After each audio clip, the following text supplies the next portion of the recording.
welcome back. And we're moving into our second conversation for today as we find out more about the developments in trade and industry growth in the country. We have with us on set Acting Director General of the Directorate of Foreign Trade, Andy Sutherland. We have Trade Economist Berisford, and we have Terrence Simfukwe, who is the Trade Advisor. I hope I got the name right. Okay. Good morning, gentlemen, and thank you for being here. Thank you for having us. Okay. So, of course, I want to start off by just having a bit of clarification as to what the role of this particular office is, and I'll have you take that one. Thank you, Marlene. Yeah. Well, the Directorate for Foreign Trade is a government department instituted to execute a particular mandate for GOB, and that mandate circulates around the formulation of trade policy, the negotiation of trade agreements, and of course the implementation of those agreements on the national landscape. Yes. Now, it is, of course, a very crucial role that you mentioned, because Belize relies quite a bit on trade agreements, and some have been extremely beneficial to us over the years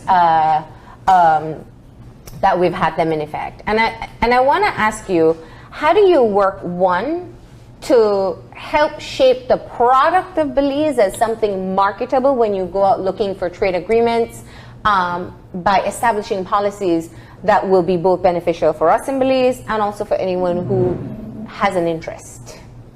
Right? Thank you, Anybody? The Directorate General for Foreign Trade is a consultative group. Yeah. We consult with our stakeholders, producers, and exporters on a regular basis. We have a particular unit within the department, a market intelligence unit, that actually keeps our finger on the pulse of what the private sector is doing, and also we use that information to link with the opportunities that may exist within our regional configuration, CARICOM.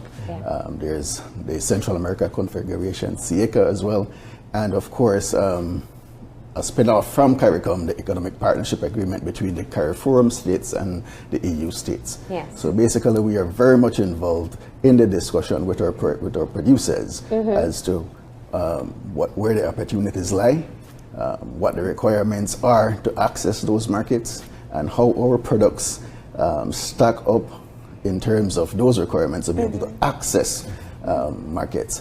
One of the crucial things in trade is not only the trade agreements, but market penetration based upon that agreement. And that market penetration is based primarily on your ability to meet international standards and quality for safety, etc. Which was what I was about to ask. Right. I know that, for instance, HACCP, in terms of the criteria being met, is one of the big things for some of the industries. I know that in Spanish Lookout recently, one of the poultry producers became HACCP certified.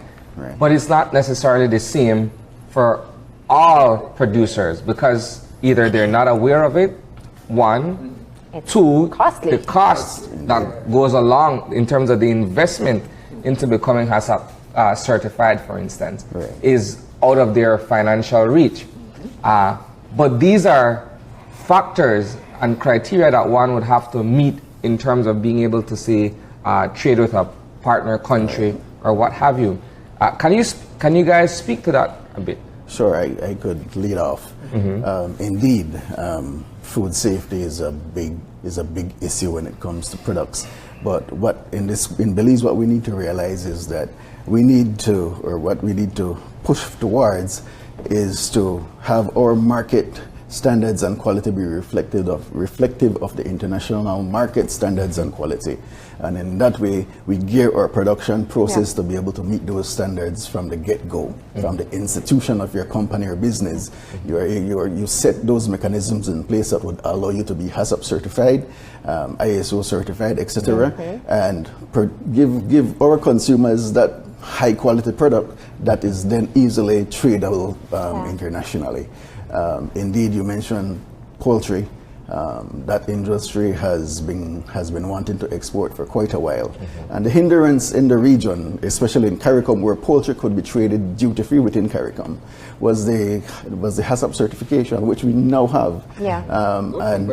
Yes, both major chicken producers, poultry producers, Caribbean chicken and quality poultry, do have that HACCP certification and are positioning themselves to be able to access external markets within CARICOM. Yeah. You know, I think one of the key things that we've heard in the discussion is really having producers recognize that the market is beyond Belize. And if we are to move to become producers that will expand over time, it's better off to be prepared early on. And we've seen now where some funding agencies come in to help to get companies to meet ISO standards to move beyond the country. We recently had with the lab in, with the citrus coming up to standards as well. But fundamentally, I think when you look at the issue of trade, people know, and I think it's pretty well understood, that we are importing more than we export, one. And I want to ask a question in terms of whether or not, and I hear the standards part is one of it, do you think that we are doing enough in getting out to the global market what we have and what we have the potential to provide? It's a very good question, Marlene. Do you want? My other colleague is good. Terrence has something to say. I can see it. Okay, I can start off with that. Maybe my colleagues will add in a few points. One of the things that have been identified, currently we're trying to create a trade policy, which we haven't had for Belize. But luckily the background work that we've done is that we've got a national trade policy framework that has paved way for the creation of the policy and the work that we're doing at the moment. Now, when you look in the trade policy framework, there are 4 pillars in there that are guiding the process on how we're going to develop trade and expand and all that. Of those 4 pillars, the first one is looking at institutional capacity. Okay, how do we create institutions that are going to help, the trade development in the country? It's not only about the Directorate General for Foreign Trade, it's about the Bureau of Standards, all those BAHA and the like. So we're looking at the framework on creating these institutions. The second one is a supply capacity. How do we make sure that we have the necessary capacity to produce not only for domestic consumption but also for exports?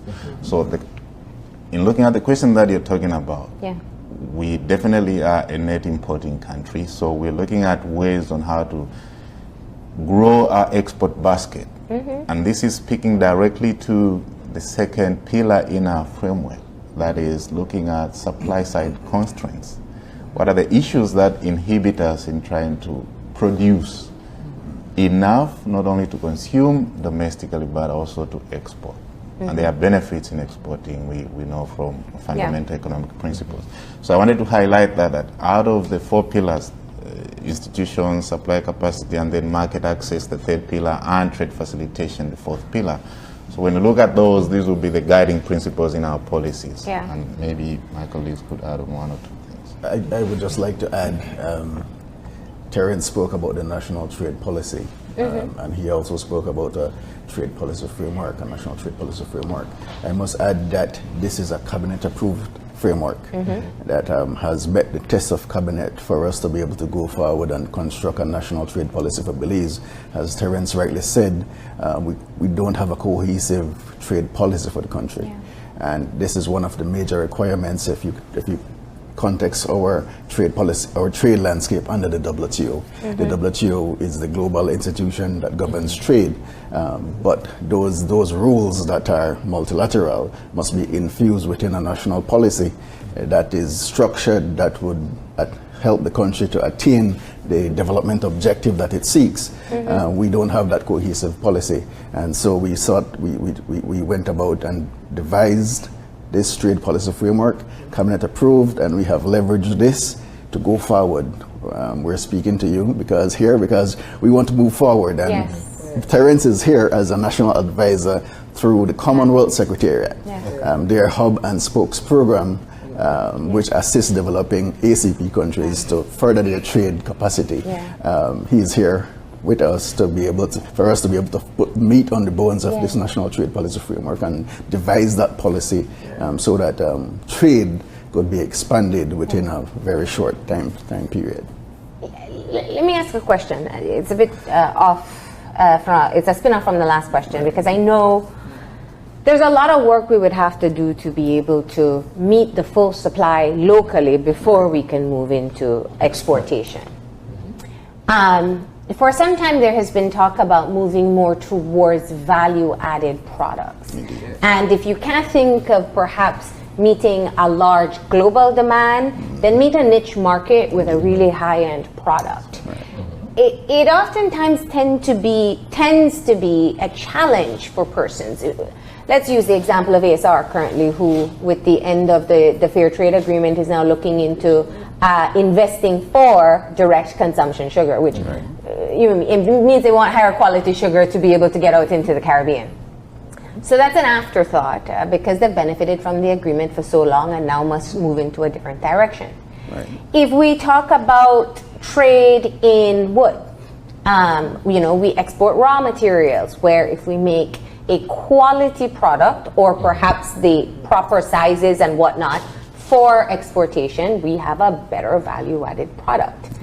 Is there a specific direction, and I say that almost convincing myself what it should be, but is there a specific objection as to which direction would be better for us? Should we go for more mass production, or should we move more into value-added? Well, I think definitely we're moving into value-added. Through the fiscal incentive programs and the export processing zone programs, we've seen sort of like a criteria for them to get that type of approval is that you move into value-added. And some of the new developments, we've seen it with furniture developing through some new companies. We have coconuts is an industry that has a lot of potential as well. We have quite a few farmers in the south and up north who are growing some much larger coconut plantations to increase that capacity that we have. But we're a company, I think Texbel, they're sending out coconuts shelled with a neat little packaging with a straw comes with it, and it can actually sit on shelves for 30 days. And they're selling it shelled already as a branded product, Texbel from Belize. It's new cocoa, I think that's the brand of it. It's actual shell, it's not in a bottle, it's not in anything like that. So it's using that creativity that we have as Belizean people to, like, as you rightfully said, carve out a niche in these markets. So it's getting there.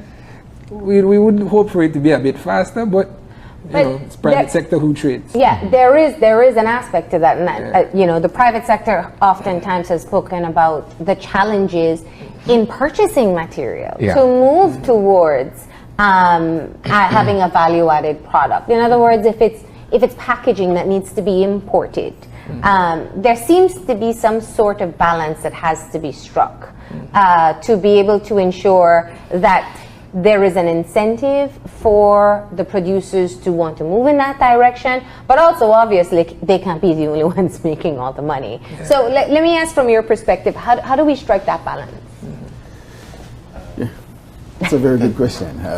I think Beris mentioned the various fiscal incentive programs that exist. There's currently the export processing zones. There's also the fiscal incentive that Beltrade and the investment unit from our ministry administrate. These are available to varying type of clients. The EPZs are, of course, the large manufacturing type operations that gives you that value addition, as you rightly said. And of course, the SMEs could access that type of incentive through the fiscal incentive program administered, as I said, by Beltrade. So basically, the incentives cater to the SMEs and the large. Indeed, Beris rightly said it's private sector who trades. They're the ones who needs to be able to get their hands on these opportunities and convert them into something marketable and sellable across the border. Indeed, our trade policy, I go back to that critical document. We have value addition as one of our primary areas of focus, and one of the initiatives under that trade policy is to do a inventorying of our productive capacities, right? Looking at the productive structures that exist within the country and trying to determine or identify areas where value addition are possible. What would that take?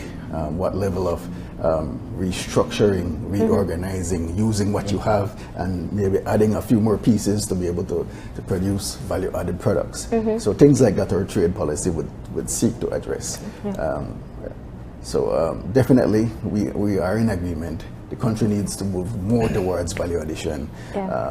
We rely heavily on producing commodities for our export earnings, foreign exchange earnings, and the volatility that exists with commodities. And that has been one of the primary reasons why you see our GDP on a yearly basis fluctuates heavily. And we need to, we need to move away from that type of scenario.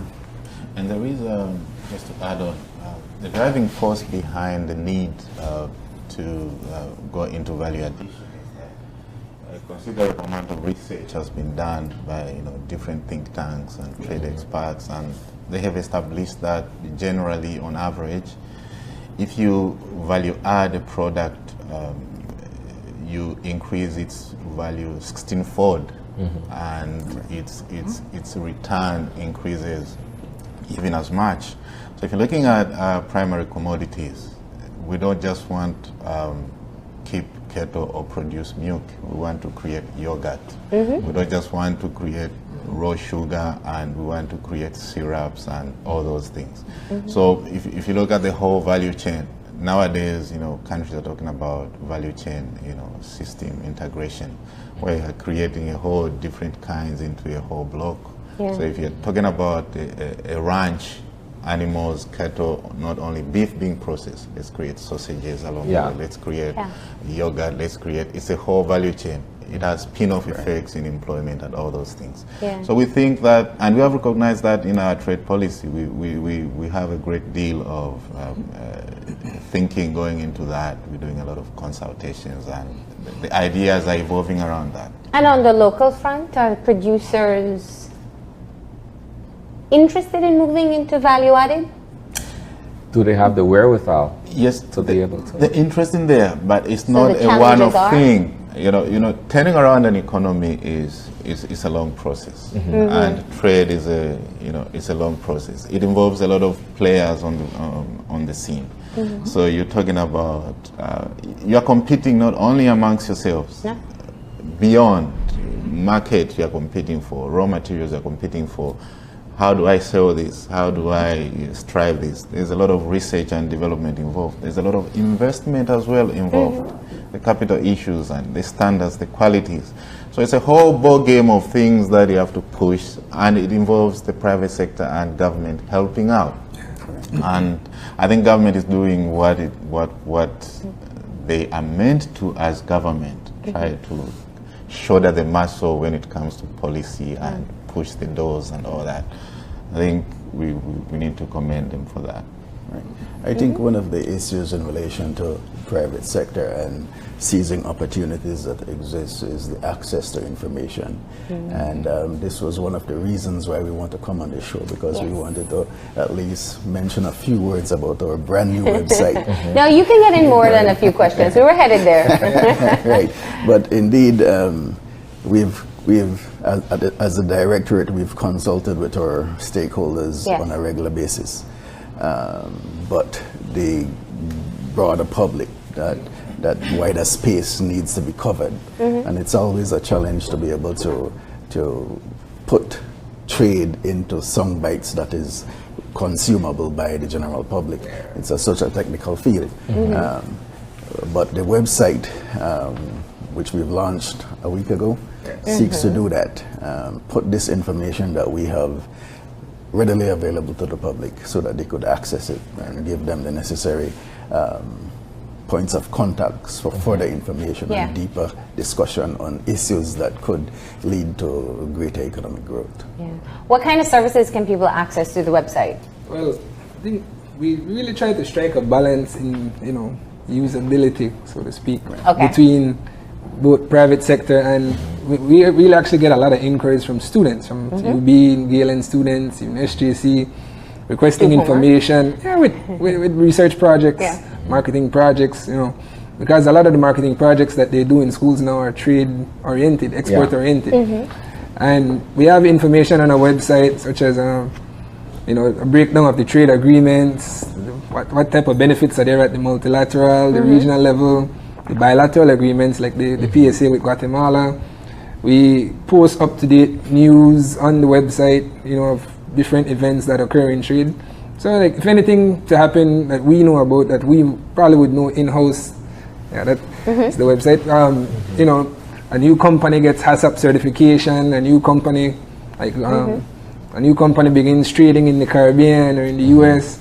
What type of information you want to keep up to speed? We also want to keep up to speed our statistics, our yearly reports, where people can actually go on and source and say, okay, oh wow, Belize actually traded $10 million worth of black eyed peas to Egypt. Unique things like that can also open up the Belizean consciousness as well. And for a young entrepreneur who can see that and say, maybe we could actually do something, because it's not, for us, I think for a lot of our people, not only business people, but people in general in Belize, the exposure to what's out there, that's really the challenge for a lot of us to see that, we can use our creativity to become something more. And this is how we are, using our access to the knowledge to try to impart that on the general public by providing useful and digestible information. Now, I think it is absolutely critical to have the information accessible, and obviously people will be able to see any new developments that may take place when you're out lobbying on behalf of Belize, if you're seeking any particular arrangement, and disseminating that information when you get back. My question to you is, do you feel that perhaps there are unexploited opportunities that you've been sounding the alarm on, that people should tap into, that we have not yet quite followed through with? Indeed. Tell us.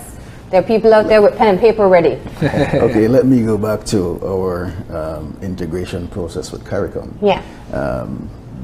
CARICOM is a customs union, so to speak. And what that means is that there is free trade within CARICOM. But with third countries other than CARICOM countries, there is a common external tariff that must be applied to the goods coming from third country.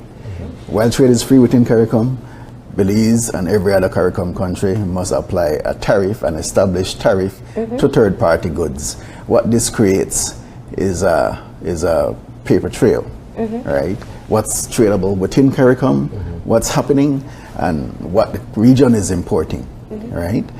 One of the mechanisms under the RTC, the Revised Treaty of Chugaramas, as it relates to the trade policy and the CET, is a CET suspension mechanism, right? Which in English means? Exactly, right. That simply means that if there is a demand within the region that the region in itself cannot supply, then countries could apply to the CARICOM Secretariat and for approval by the COTED, the Council on Trade and Economic Development, for an approval to reduce the tariff to an acceptable low level, so that they could import that material into the region for consumption. Right, and there's a similar mechanism into the production process called the safeguard mechanism. Right, so basically what that leaves behind is a paper trail. What is the region demanding? What are the CET requests? These are opportunities for CARICOM, opportunities for countries like Belize with land mass that can produce. And we've been studying this information, and we are putting it into consumable type form that people could say, this particular product we could produce and we could sell, right? I don't think we have a list, but I could list a few. What's imported into the region in huge quantities, millions, tens of millions of dollars, is oil, crude oil. And I'm not talking petroleum, I'm talking oil, palm oil imported into the region, soybean let's oil be clear. imported into the region, etc. And refined within the region for sale on supermarket shelves. This is something Belize could do. Right, we could produce soybean, of course, but we could also import that crude from the U.S., from Mexico, etc., and refine that and sell that into CARICOM at a duty-free rate.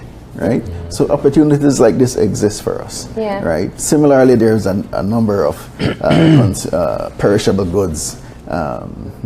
Spices, fruits and vegetables that the region consumes that we could produce and get into CARICOM.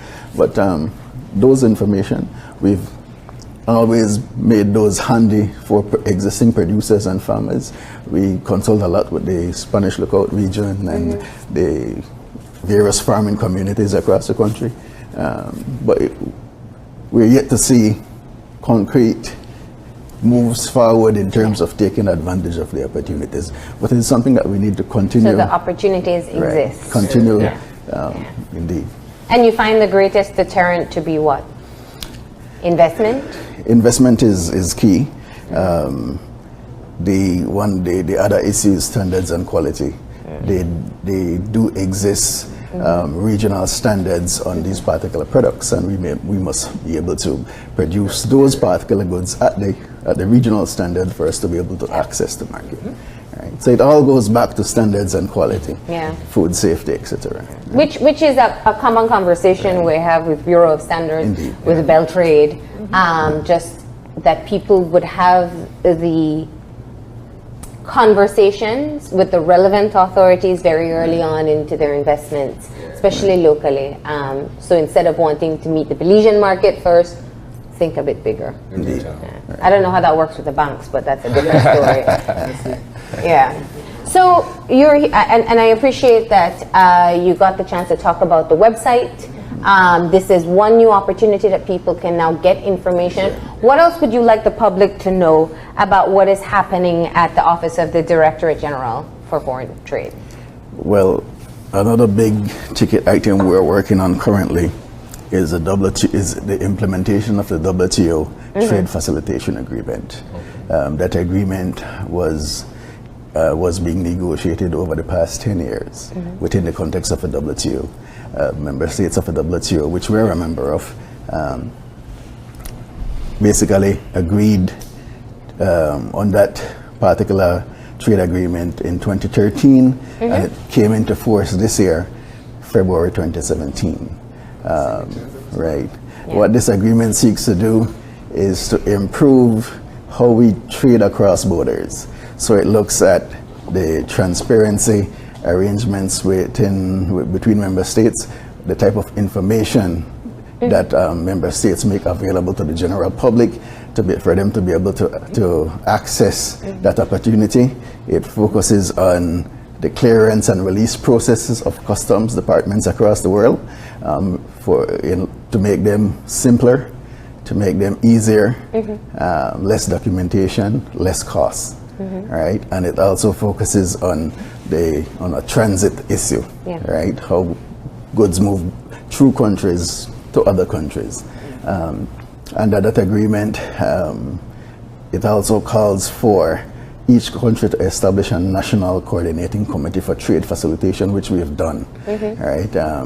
And this committee is chaired by the Directorate for Foreign Trade, and it includes all the various ministries and agencies that have something to do with the clearance and release process of goods coming into and out of the country. So it looks at BAHA, the Bureau of Standards, the Customs Department in itself, and other agencies that have some licensing procedure that affects the time and cost for you to clear goods. So basically the agreement seeks to reduce trade costs, and trade cost is generally defined as when the product leaves the factory to when it accesses the external market. All that associated cost is what I think the WTO has categorized that as amounting to 219% tariff, a 219% tariff on average, right? So the goal is to reduce that cost to as low as possible so that goods could move not only more freely through border points, but reach consumers at a cheaper rate. And of course, one of the objectives as set out, as you clearly explained, is getting that information out there, and you can now do so with your website, right? Definitely. Okay. We're quickly running out of time. I want to give you the opportunity, if there's anything else that you'd like to share with the public. What's the website, for example? The website is www.dgft, DGFT. Directorate General for Foreign Trade, .gov.bz.